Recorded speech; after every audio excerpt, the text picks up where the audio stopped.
Breaking the wall of unsustainable, unreliable turbo engines. Chiara Gastaldi, Politecnico di Torino, AirMech Lab, Italy. Hello, everyone. Many of us took a plane to be here today.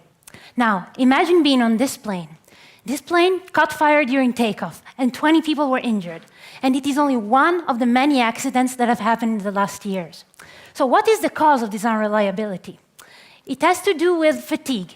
Fatigue is a sneaky kind of mechanical failure because it happens suddenly.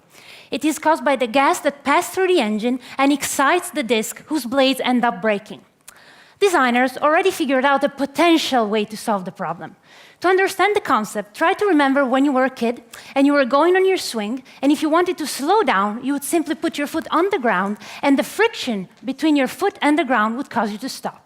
This is exactly what designers are trying to do. They're incorporating these small metallic objects, very cheap, called dampers, which rub against the blades and hopefully damp the vibrations.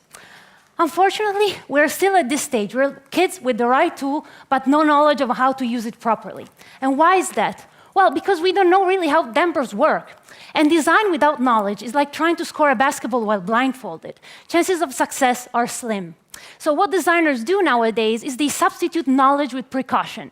They say things like, I don't really trust my damper. Maybe I ought to make my blade a little thicker, a little sturdier.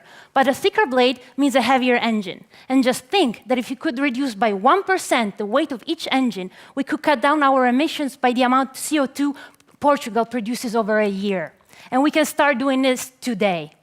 But in order to do this, in order to learn how to use the tool we already have in a really powerful way, we need to build a body of knowledge and to look deeper.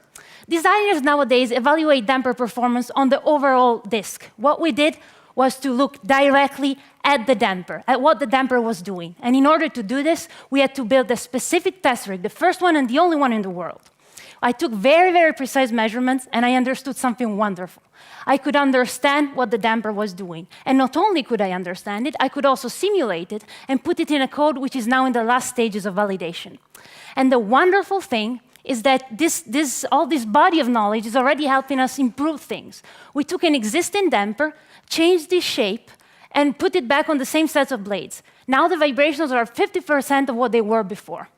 So this is we're pretty happy with our results. And bottom line is, while we wait for the next generation of engines, perhaps, there is something we can do today with the tools we have now. So let's just do it. Thank you.